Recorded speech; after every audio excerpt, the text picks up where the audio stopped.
नमस्कार, मैं रोहित कुमार और आप देख रहे हैं इंसाफ एक्सप्रेस। आज हम जिस ऑफिस की बात कर रहे हैं, सबसे पहले आज हम सारे ऑफिसेस जो अभी तक हम बात कर चुके हैं उनके बारे में एक चीज़ मैं आपको क्लियर करना चाहता हूं कि ये सब ऑफिस कंसल्टेंसी लाइसेंस लेकर काम कर रहे हैं या आइल्ट्स का लाइसेंस लेकर काम कर रहे हैं मोहाली में। तो सबसे पहले तो सरकार को ही मैं दोष देना चाहूँगा। जो यहाँ का शहरी जो प्रशासन है, यहाँ का मोहाली का प्रशासन है या पुलिस प्रशासन है, उनका आप कार्यप्रणाली देखिए कि ये लोग जो हैं ये सरेआम वर्क परमिट का काम करते हैं। इनको कंसल्टेंसी लाइसेंस दे दिए जाते हैं। इनके बारे में किसी भी तरह की कोई जानकारी बार बार एकत्रित नहीं की जाती। लोग आते हैं, अपना सब कुछ लुटवा के मोहाली से चले जाते हैं और पुलिस हमेशा की तरह मुखदर्शक बनी इनको देखती रहती है। आज हम जिस ऑफिस की बात कर रहे हैं उसका नाम है रॉयल स्टडी इमिग्रेशन। ये इमिग्रेशन सेक्टर 70 में स्थित है। तो इन्होंने भी एक विज्ञापन जो है अपना वर्क परमिट के नाम पर दिया हुआ था।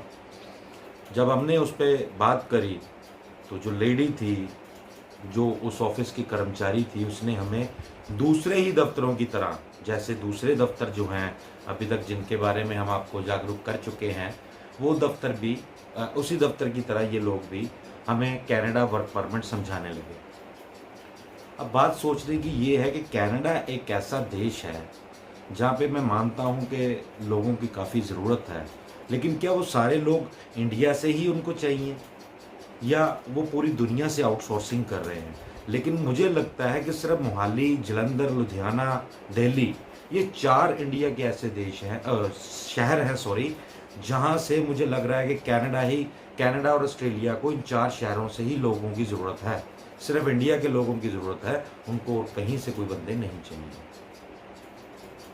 ये लोग स्टूडेंट वीज़ा के नाम पे अपने एड्स देते हैं कि हम स्टूडेंट वीज़ा आपका लगवा देंगे।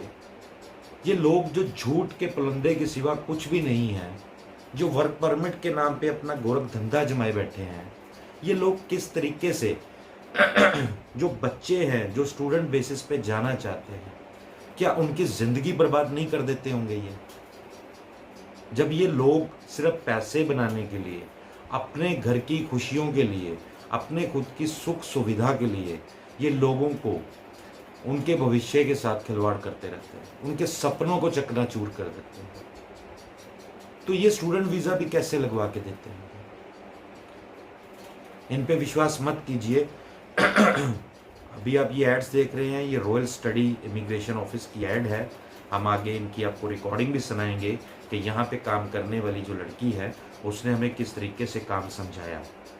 हम बार बार अपनी हर वीडियो में कहते हैं कि हमारा काम सिर्फ जागरूक करना है। पुलिस पे ना तो हमें विश्वास है, एक पत्रकार होने के नाते हमें पुलिस पे बिल्कुल भी विश्वास नहीं है, इसलिए हमने आपको ही जागरूक करने का बेड़ा जो है वो उठाया है। जागरूक करना हमारा फ़र्ज़ है। आप जागरूक होते हैं तो ठीक है, नहीं होते तो आप इनके किसी भी झांसे में आ सकते हैं। आप पुलिस स्टेशन में जाइए, इनके ऑफिस के बारे में जानकारी लीजिए। मुझे नहीं लगता कि आपको किसी भी तरह की जानकारी इन दफ्तरों के बारे में पुलिस दे पाएगी आपको, लेकिन आप लोगों की खुद की मर्जी है आपको कैसे इन दफ्तरों के साथ डील करना है। लेकिन हमारी जांच में रॉयल स्टडी इमिग्रेशन ऑफिस भी बिना लाइसेंस, बिना ministry of external affair licence के ही वर्क परमिट का गोरख धंधा करने वालों के एक भीड़ में शामिल है। अभी ऐसे सैकड़ों और ऑफिस हैं जिनके बारे में हम आपको डिटेल देते रहेंगे। लगातार हर 1-2 दिन में आपके पास वो वीडियो अपलोड होती रहेंगी। आपको देखना है कि कौन सा आपका ऑफिस है जहाँ पे आप अपने पैसे जो हैं वर्क परमिट के नाम पे दे आ चुके हैं।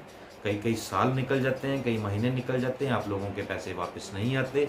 स्क्रीन पे आप इन रॉयल स्टडी इमिग्रेशन वालों की एड्स देख सकते हैं। ऐसे ही आपको एक रिकॉर्डिंग भी इनकी सुनाएंगे कि ये किस तरीके से लोगों को झांसे में लेने की कोशिश करते हैं। तो आपको खुद ही सतर्क रहना है, पुलिस के भरोसे मत रहिए। आपके खुद का भविष्य तो पहले ही जो आने वाली सरकारें हैं या मौजूदा सरकारें हैं उन्होंने तबाह बर्बाद कर दिया। अब आपको जो बचा खुचा आपका भविष्य है वो आपको खुद संभालना है। इन लोगों के झमेले में मत आइए, इन लोगों के चुंगल में, इनके माया जाल में मत फंसिए। आप खुद के बारे में खुद फैसला लीजिए। आप खुद से पूछिए, क्या आप में इतनी काबिलियत है कि आपको कोई विदेशी company Canada, Australia, America, New Zealand में आप में आपकी काबिलियत के आधार पे, आप में खुद की काबिलियत क्या ऐसी है कि आपको वहाँ पर रहना खाना फ्री मिल सके, प्लस आपकी जो वेतन है मासिक वेतन से ही एजेंट जो है वो आपकी सैलरी जो है वो कटवा सके और अपने पैसे ले सके। ऐसा बिल्कुल भी पॉसिबल नहीं है। बड़े बड़े इंजीनियर्स, बड़े बड़े डॉक्टर्स, साइंटिस्ट बाहर जाके जॉब्स करते हैं, बाहर जाके अपनी सेवाएं जो हैं वो विदेशों के हॉस्पिटल्स में या उनके इंस्टीट्यूशंस को देते हैं। तो उनको तो कभी ऐसा किसी ने कोई मौका नहीं दिया कि आप हमारे पास आइए, हम आपकी सैलरी में से सारे पैसे काट लेंगे, वीज़ा हाथों हाथ आपको 45 दिन में मिल जाएगा। ऐसा कुछ नहीं है मेरे भाइयों, ये सिर्फ आपका एक भ्रम है। और ये भ्रम जो है पुलिस की ही वजह से आज समाज में फैल चुका है। पुलिस का इनके खिलाफ कार्रवाई ना करना इन लोगों को फलने फूलने में मदद करना। आप इनसे सतर्क रहिए। आप रिकॉर्डिंग सुनिए, इनका ऑडियो रिकॉर्डिंग सुनिए कि किस तरीके से ये आपको एक झांसे में लेते हैं और आपको वर्गला के विदेश में नौकरी दिलाने की बात करते हैं। हम अपने इस जांच में भी इस ऑफिस को नकली पाते हैं और हम डंके की चोट पे कहते हैं कि इनके पास कोई ऐसा लाइसेंस नहीं है जिसके आधार पे ये आपको विदेश में नौकरी दिला सके, या आपको ये दावा भी कर सके कि हम आपको कनाडा, ऑस्ट्रेलिया, न्यूजीलैंड या पोलैंड, क्रोएशिया में आपको नौकरी दिला सकते हैं। धन्यवाद। जय हिंद। हेलो। हाँ जी, हाँ जी, good morning ma'am. Very good morning जी। Ma'am, are you from Royal Study ना? आप कौन से? I am from Jinesh from Kerala, Malappuram. Okay, तो आपकी बट वो ये नंबर तो सर पंजाब का है। आपका नंबर पंजाब का शो हो रहा है मुझे। पता नहीं मैम इसका ओके ओके ओके, हाँ जी बोलो। तो मैम आपका एडवर्टाइजमेंट देखा था मेरे को ना, कहाँ पे? फेसबुक पे। फेसबुक पे? जी जी। पर मैंने आज तो डाली नहीं, मैंने तो काफी दिन हो गए, 4-5 शायद दिन मैं पहले। आपको बता देता हूँ एक सेकंड, ओके। क्योंकि मैं रात देख के फोन करा था तो फोन नहीं पिक करा किसी ने। अच्छा अच्छा, एक्चुअली सर रात को नहीं ना, हम 5:30 बजे के बीच बीच फोन पिक कर सकते ओके हैं ना। Okay okay, I am sorry ma'am, हाँ सॉरी। जी, आपकी 4 मिस कॉल्स आई हुई थी। जी जी, मैं आपको एक सेकंड बता रहा मैम। ओके ओके, कोई बात नहीं। एजुकेशन इसमें मैटर नहीं करती वैसे, कि अगर पढ़ेंगे तो कभी भी क्या, नहीं पढ़ेंगे तो कभी तो पास। बात तो किसी लोगों की हो जाती है कि यार ये क्या हो रहा है।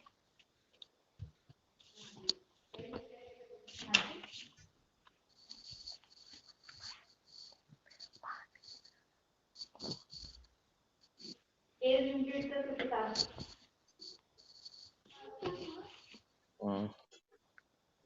मैम मेरे को मिल नहीं रहा, आई थिंक 5 days अगो था लिखा हुआ, 5 दिन पहले का था।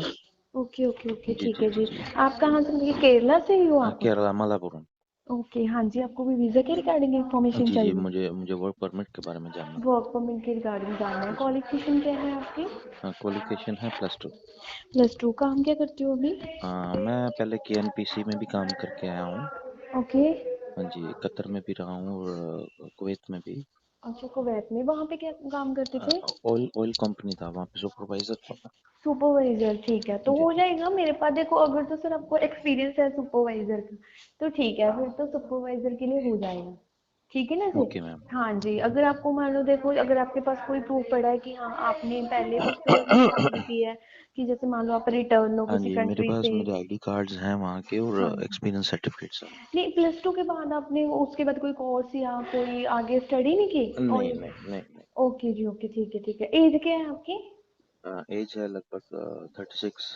36। कोई दिक्कत नहीं सर, अगर तो मुझे आप सुपरवाइजर के डॉक्यूमेंट क्लियर कर सकते हो, मुझे फॉरवर्ड कर सकते हो, फिर तो मैं जी जी। सुपरवाइजर में बोल देती हूँ आपको कि हाँ मैं करवा दूंगी। ठीक है ना? अगर आप हम्म। सुपरवाइजर का कोई भी डॉक्यूमेंट मुझे नहीं क्लियर कर पाओगे, फिर तो देखो सर +2 के बेस पे आप हेल्पर के काम पे ही जा पाओगे, अगर आपके ओके, पास नहीं है कोई भी तो डॉक्यूमेंट इसमें सुपरवाइजर। हेल्पर का क्या सैलरी रहेगा कनाडा में? देखो सर, इसमें ये होता है कि 2 साल का तो आपको वीजा मिलता है, ठीक है ना? हम्म। और वहाँ पे फूड पैकिंग, चॉकलेट पैकिंग का काम मिलेगा आपको। हम्म। उसमें ये है, 9 9-10 घंटे की ड्यूटी होती है, 5 डेज वर्किंग है, सैटरडे संडे आपका ऑफ रहेगा। ओके। ओके, हाँ जी। और इसमें जो आपको सैलरी पैकेज है, इसमें जो आपको सैलरी पैकेज मिलता है फूड पैकिंग का, वो आपको $2000 मिलते हैं। वही $2000 1,10,000 से लेके 1,30,000 तक आपको बेसिक सैलरी मिलती है इसमें। ओके।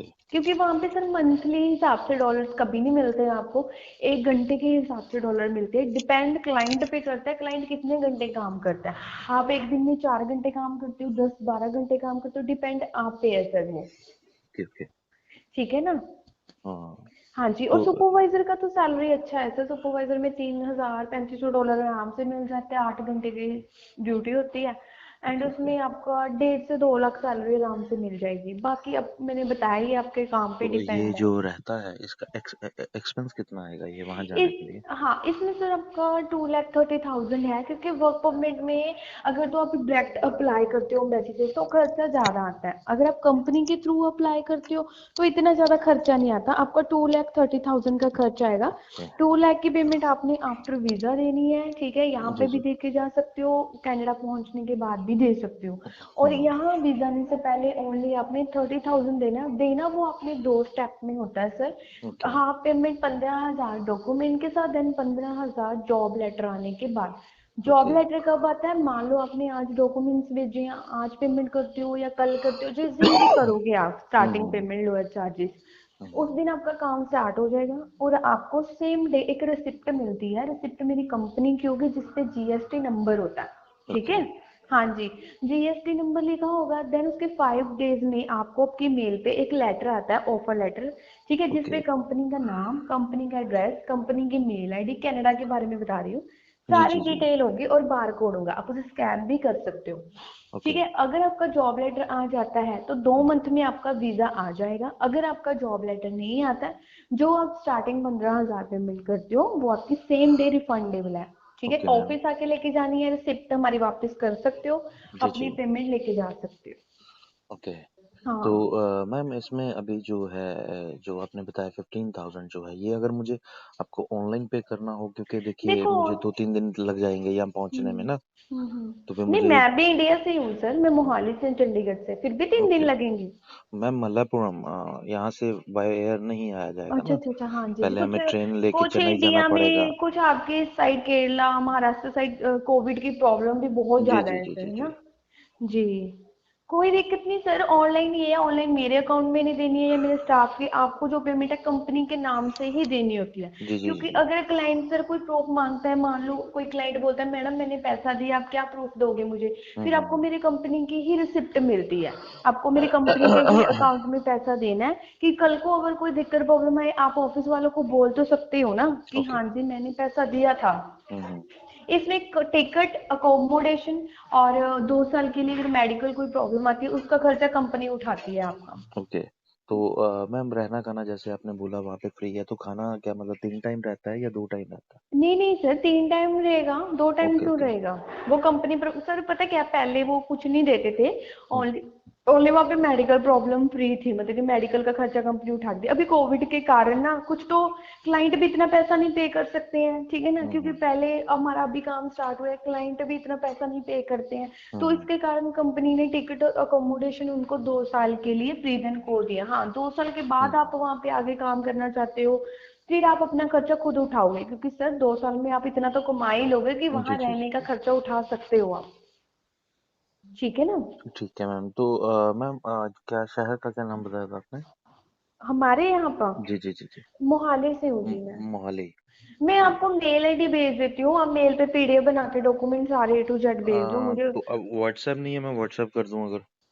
व्हाट्सएप भी है सर, पर अगर आप मेल कर देते तो अच्छा रहता। ओके। आप मेल नहीं यूज करते हो। नहीं मैम मैं कम ही यूज़ करता हूँ, तो इसलिए कह रहा था मैं व्हाट्सएप कर रहा, फिर क्योंकि जब से। व्हाट्सएप कर दो, कोई दिक्कत मैं नहीं, फिर व्हाट्सएप कर व्हाट्सएप कर देता दो हूँ। आप। ये नंबर मेरा व्हाट्सएप पे आप हेलो लिख के भेज दो, नंबर सेव कर लो, प्रिया नाम है मेरा। Okay ma'am. तो ऑफिस का नाम क्या बताया मैम हमने? Royal study service. Royal study service. हाँ जी। तो ये मैम गवर्नमेंट लाइसेंस्ड है ना ये? हाँ जी हाँ जी, आपको मैं कार्ड भेज देती हूँ सर, मैं वेबसाइट भेज देती हूँ आपको, वेबसाइट पे आप चेक प्लीज़ कर लो। प्लीज़ प्लीज़ मैम ओके, मैं पर फर्स्ट ऑफ ऑल, हाँ हाँ फर्स्ट हाँ। ऑफ ऑल मुझे मैसेज कर दो अपना मैं नाम लिख के। अभी अभी कर रहा है, 1 सेकंड में मैम। नाम लिख, आपका नाम क्या है। जिनेश। ठीक है, लिख के मुझे एक बार मैसेज कर दो, फिर मैं ठीक आपको बैक कॉल कर लूंगी। ठीक ठीक है।